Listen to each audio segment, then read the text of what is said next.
It's v.h.s.x. What do you mean? Alright everybody, welcome back to a brand new video. Today I was going to actually cover a video that I had actually discovered in my recommended.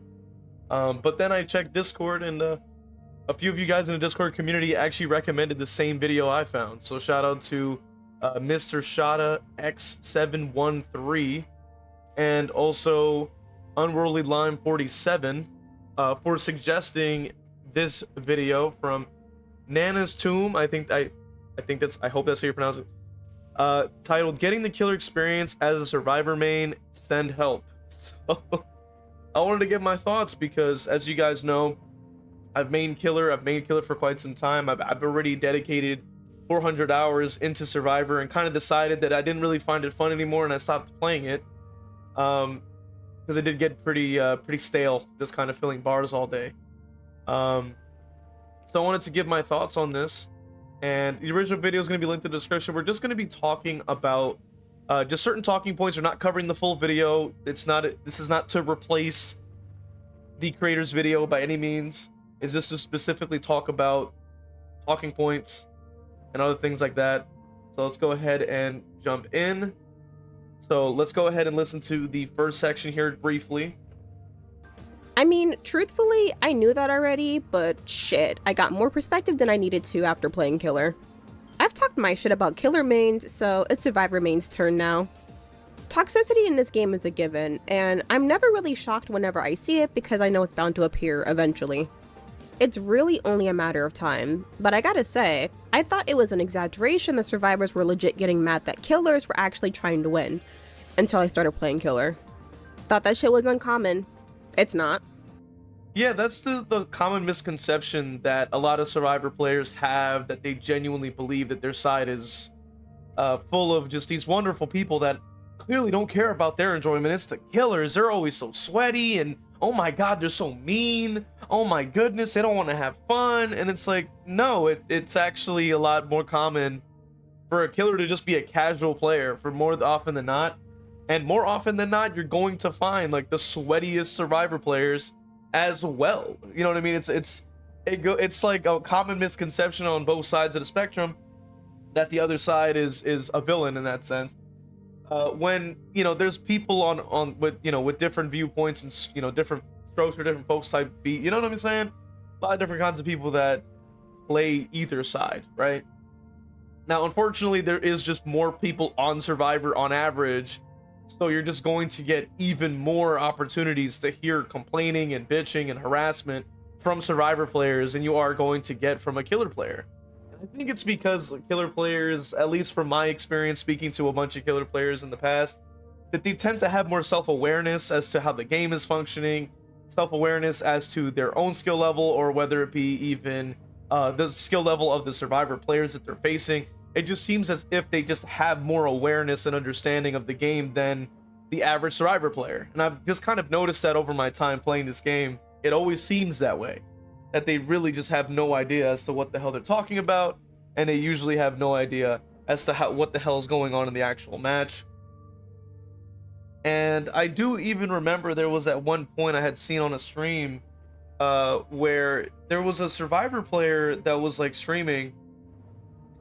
They were just kind of running around the map, not really doing anything, and then somebody got killed or died, and then it was like, whoa, how did they die? And I'm just standing there like, well, because they got two hooks. Like, it made a lot more sense in context. It's been a lot of time since then,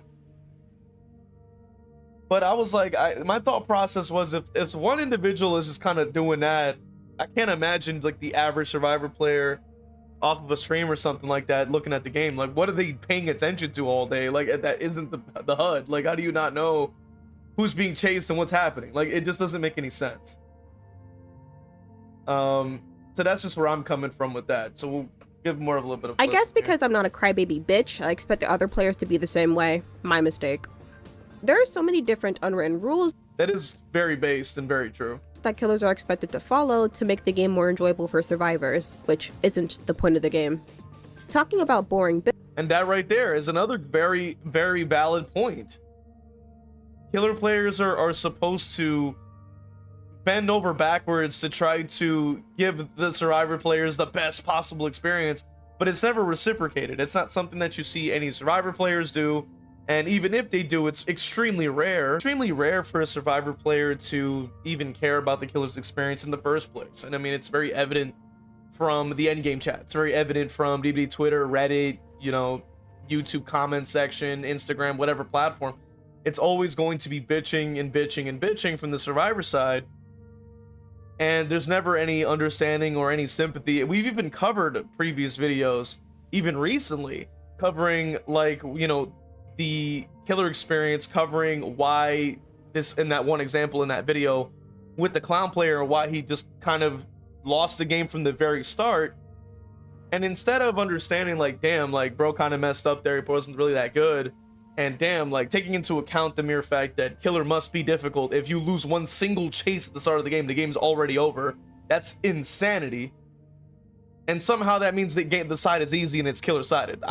In what universe? I don't know. That's like, it's like going into Dark Souls. You're stuck at level 1, and somebody turns around, well, that's so easy, you know, like, you just fight the boss, dodge, forehead. It's like, but bro doesn't do any damage. He's got level 1. He has no health, and he needs to play perfectly, but it's easy. I'm like, easy for who exactly? When they're walking around with like maxed out weaponry and everything, like, you know what I'm saying? It's just night and day difference, dude. Like, it's two different games at that point. But let's go ahead and jump forward to this section. Really ever have to, mostly because I'm not in a position to do so feasibly, but a lot of the time it's stupid not to. Especially when a freshly unhooked Survivor runs right into me. Like, I'm gonna turn my happy ass around to chase someone else who's fully healed and probably halfway across the map already. I don't think so. I've been saying that since day one. I've been constantly saying that since day one. And there's numerous reasons why. I'll give you a few, okay? One, why am I gonna play at a disadvantage for their enjoyment when they're not playing at a disadvantage for my enjoyment? Or as it is, like, keeping in mind that if a killer player is AFK, nobody stops doing gens, nobody stops healing, nobody stops unhooking, nobody stops moving, they don't wait for anybody. Yet killer players are for some unknown reason expected to wait for those players to come back if they're AFK. If a killer player is doing badly and they give up and stop moving, the gens keep flying. They keep on clicking, they keep on bagging, like, they don't care. But if a Survivor player stops running, oh, now the killer has to stop. Oh, they gotta stop attacking them now. Well, we gotta let them go. Why? Like, that doesn't make any sense. Like, the etiquette is not reciprocated. It's only beneficial to the Survivor side, which leads back into what I keep saying with the entitlement issue that I've talked about constantly on this channel. It's all connected right there and then. It's all right there. It's all connected. And that is one of those aspects. Why blame killers for tunneling when gen speeds are out of control? There it is. There's barely any counterplay to that isn't tunneling or slugging. There it is. Tunneling and slugging equals necessary pressure that probably wouldn't exist without it. I also don't think tunneling is toxic, you know, inherently. I've run into a few killers who tunnel, not for pressure, but because of really petty and or stupid reasons. Which is very true. I do agree that does happen. But people like to use that as some kind of argument to say everybody's doing that. It's like, no, they're not. They don't know who the hell you are. They don't know you from anybody else. They're just trying to play the goddamn game. Just because you have a skill issue, just because you don't want to play competitively, does not mean that everyone else is going to stop doing what they're doing to appease your thoughts and appease your opinion on the game. You know what I'm saying? Like, that's in itself a sense of entitlement. And I understand that if you're like a beginner player, that's just kind of comes with the territory. Like, you're going to find people in multiplayer games that are just better than the game than you. That's just how it goes. But you have to roll with the punches in that sense. If you enjoy the game for what it is, you enjoy the core of it, then those aspects are going to be just a small part of it. And you'll understand, at least for me, like, speaking for myself, I can look at something like Rivals and I say, you know, there's certain parts of this game that I don't like, but there's a lot of things that I do like. And I can overlook the fact that I can say go in a quick match, go against like 6 different people trying to sweat, or only target me instead of everybody else, the rest of my team, for whatever reason, because sometimes that does happen. That sometimes that does happen. They'll swap to your character, try to look for you specifically to kill you with that character. That does happen. But, you know, at the end of the day, it's like, it's one match out of how many I can put into a day, right? Like, I can easily play like 3 more and probably not even have that. Or I can play ranked and have something else. Or I can play a different mode and do something else. Like, so, you know, at least when it comes to rivals, I look at it and I say, you know, there are aspects I don't like. I think the matchmaking, or whether it be the power, like the balancing, or the rank system, or, you know, the throwers, or the whatevers. And it's like, but at the end of the day, I like the core of it. And so, you know, that's just where I'm coming from with the game. That's just where I'm coming from. So if you're somebody who enjoys the core of the game, then I would understand if you overlook those things. However, I'm also on the same camp where I say, this game is not worth your time. This game is not respectful of your time, your investment, your knowledge. Because keeping in mind that as a killer player myself, with the thousands of hours that I've had at this point, it still applies to nothing that I'm doing in the game because of the perk balancing being so ridiculously overtuned for the survivor's side. I mean, you know, I'm having to, say, for example, playing Ghostface, I have to sit there and path perfectly and make sure I'm not spotted at any point, because I can get up close and then be able to do what I need to do, but then that's easily destroyed by the fact that they can press Shift W and sprint burst away. So all of that is nullified. All my effort is nullified because button press. And that's numerous examples of that. Whether it be I'm trying to get some hooks in and then Shoulder Burden activates, can't even do anything to counter that. Whether it be the off the hook endurance that allows them to immediately escape for free. The deliverance at end games. Like there are so many things in this game that just nullify everything that I'm doing. And with just the press of a button, it's not even like you have to time these things or strategize or earn these things. These are just things that you just press and it's free activations. I mean, we can look at Dead Hard and Decisive and Vigil and Botany Knowledge and Self-Care and all these other perks that have no downsides. They're all bonuses. They're all insane bonuses with nothing added, yet we look at killer perks and all of them have some kind of fine print saying that you need to do this to activate it, you need to do that to activate it. We can look at a perk like from Kaneki, I believe it was Nothing But Misery, I believe. I think it was called Nothing But Misery, something like that, a hex perk where you need to land, I believe it was 18 M1s or something like that, so you can actually hinder the survivors, and it's a hex totem. Hex, by the way. Like, what are we doing? We had perks like Pain Res that require you to get 2 M1s a down and find the correct hook for only 20% regression that can easily be repaired in a half of a second because of everything else in the game.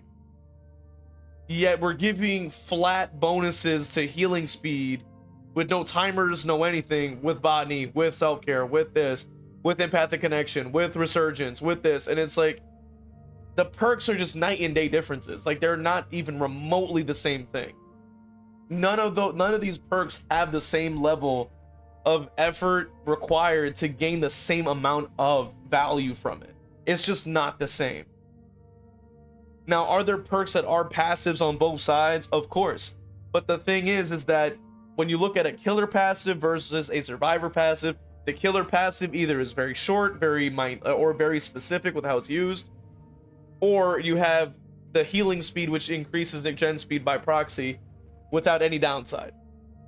Because you could look at lethal or brutal, and it's like, but those things require the input of survivor, right? In that sense, because they need to drop the pallet for you to break something.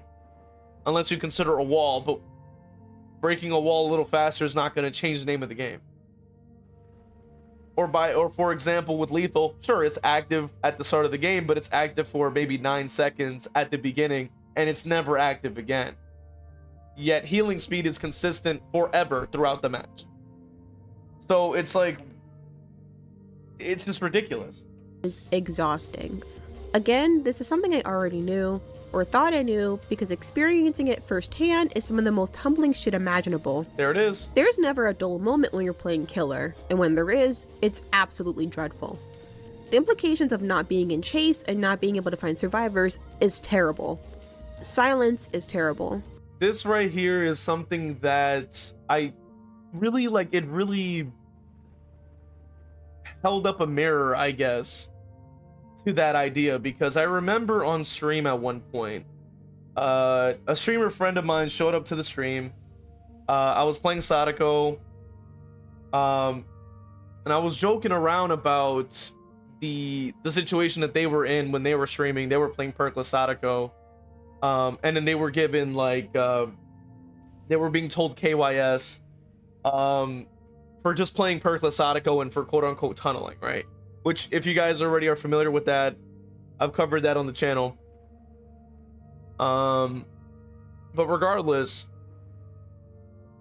I remembered like that idea that in like when I was playing Sadako, like I was just teleporting around, and I knew some. I don't know. I don't remember if there was any confusion as to why I was doing that. I can't remember the specifics, but I vividly remember like the stress that I had, because I was like, look, this is how it is. I gotta keep moving. I literally verbally was saying, I gotta teleport here. Okay, check over here. Okay, go over here. Okay, teleport back. Okay, gotta check this. Oh, they already grabbed the tape. I have to go back now. Blah blah blah. And then I like just that idea in my head, and I remember like saying like, I remember them saying in the chat like, yeah, you're stressing me out. And then I thought in my head, or at least I responded. I said, you know, this is how it is when I'm playing killer. Like it's stressful. Like I'm constantly having to be on the move. And I don't know why that stuck with me for so long, but I think now hearing this is exactly why. It's because it directly encapsulates what it is to play killer. Why it's so exhausting. Why I can only play a few games and I'm already like, yo, I gotta get off of this. I'm exhausted. Like it's so mentally straining to just sit there and constantly be on the move, locked in, super hyper focused, to try to make sure that I don't lose pressure here, there, and everywhere, because sometimes windows of pressure are so small and quick, and if you miss your chance, it's pretty much a game over. And that's when you're going against experienced players. I know a lot of Survivor players that will load up killer will have an easy match and think, oh wow, that was so easy. But it's like you're also a beginner killer going against beginner survivors. Like of course it's going to be easy for you. But magically in the conversation, when it comes up, MMR doesn't exist magically in the conversation. They forget it exists. So I have to say that right there directly encapsulates that feeling of playing killer. And I've never really thought about it until that moment where I really thought about it, and I'm like, yo, I'm really like out here having to be on my A game because this character is so weak. Like Sadako is a character that you have to be on the move because of how fast the tapes can be pulled out of the damn machine. Like it's like half a second I think they can take to just pull out the tape, and then boom, your TV's turned off. Now you can't teleport, and now they're immune to your teleporting for your condemn. It's like, golly. Playing killer, in my opinion, requires more skill than Survivor, and so much more. You heard it there, folks. You heard it there. You heard it there. Let's play it again for anybody who needs to hear it again. Playing killer, in my opinion, requires more skill than Survivor. Yeah, one more time for anybody in the back. Is terrible. Playing killer, in my opinion, requires more skill than Survivor. Thank you, ladies and gentlemen. We got it. That's all we needed to hear. That's how we know based. we found this is a good video, because now we're getting into straight facts. It ain't opinions no more. This is facts. This is facts. I've been saying this nonstop. There's a lot of people that may disagree with that. They're trying to say like, oh, we have to counter all the powers with Survivor. It's so hard. I'm like, well, I broke it down in that Horser video a little while back, and I broke it down. I said, you know, that like a lot of these powers are countered by about the same 3 strategies. Either you shift W, you move to the side, and then maybe sometimes you'll change directions at random, which is still the same thing as the last 2. Now, there's only certain characters that can counter the shift W nonsense, which is Kaneki. And another character that comes to mind is Henry, because you can't just hold you can still shift W against him, but when you're in his range, you have to move in a way that he can't predict, which goes outside of the usual of the shift W and then just, you know, pre-drop nonsense. And that right there is why I'd say like Survivor's it just going to be easier. Like you have so much more downtime. Your objective is very simple. You're filling bars all day, and most of the counters to these powers are moved to the side. Like, let's be so honest. Like any range character, move to the side. Go behind a wall, move to the side. Whether it be Pyramid Head, move to the side. Artist, move to the side or run away. Like, unless you're going against like a pro artist who knows what the hell they're doing, like that's a whole nother situation. Then they might be able to like pull out some shots you've never seen before. But 9 times out of 10, move out of the way, get out, move to the side, move to the side, move to the side. Like go to the like, click on any character, move to the side. Ghostface, look at him. He's an M1 pre-drop, same stuff. Move to the side. You know what I mean? Like it doesn't necessarily change that much. Nurse, I mean, ignores all the rules of that. So with Nurse, it's a whole different experience. Like you have to try to like hide your line of sight, move erratically, stuff like that. Unless it's like a master nurse, then like obviously she's gonna go through walls and probably just kill you. So like that's just Nurse being Nurse. But regardless, it's really interesting to me that all the counters boil down to just that. But like, let's be so for real. Like, how much skill do you truly need to play Survivor at that point? Like, come on, bro. And so much more split-second thinking and surveillance that I sometimes don't have the energy for. You know, I never liked being it in a game of tag. I guess things never change. Deciding which perks to put on which killer and then having to figure out how to use them effectively is hard. There it is. You see? You're limited by your perk selection, you're limited by your character's power level, you're limited also by your own add-on selection as well. I mean, oh boy, like it just gets better and better. But what I want to go ahead and do is pass the video on for you guys to watch on your own. Let me know your thoughts on what we discussed in the video in the comment section. Consider becoming a member on YouTube or Patreon for exclusive content, perks, and to be able to just support. I'll see you guys in the next one. All right, let's go ahead and read off these wonderful members. We got Patreon, Crow Vader. All my YouTube members, Brando, Evil Blade, Cap Courteous, WTF You're Not J-Lo, Evil Peach, Hargan Falcon, Dole Whip, Noxus, Zero Mocker, Jack, Christian, and Crow Vader.